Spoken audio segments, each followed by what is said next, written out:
I went there thinking that we would talk a lot about food aid and the urgencies there, and I'm grateful that we got a supplemental done to get critical needed food resources that are still not enough.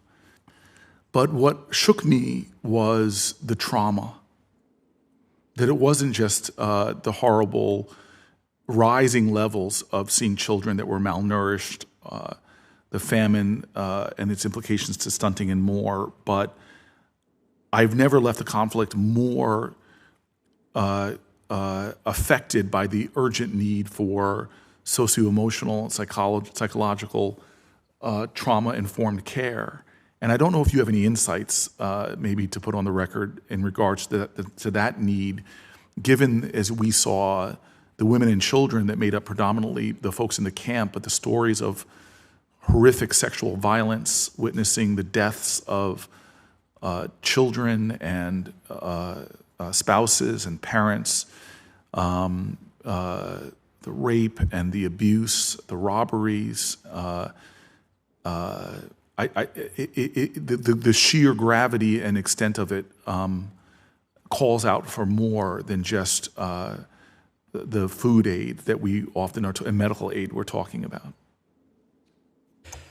It's a great question, and there are lots of experts better positioned to talk about the kind of counseling and support that's needed. But to get to the essence of the question, I think this war has been dehumanizing, and the best response to that is to rehumanize.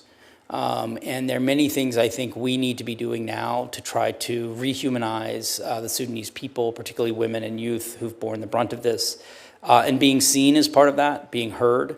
I think that's something where we can act now. I think there's also a particular recognition, and I've had these more complicated conversations with some of the Sudanese civil society leaders that, we always want them to be in the lead and their voices to be in the lead, and they should. On the other hand, I think they will say, we've been doing this for 12 months, shouting into the wind. We've been doing it for 10 years, 5 years.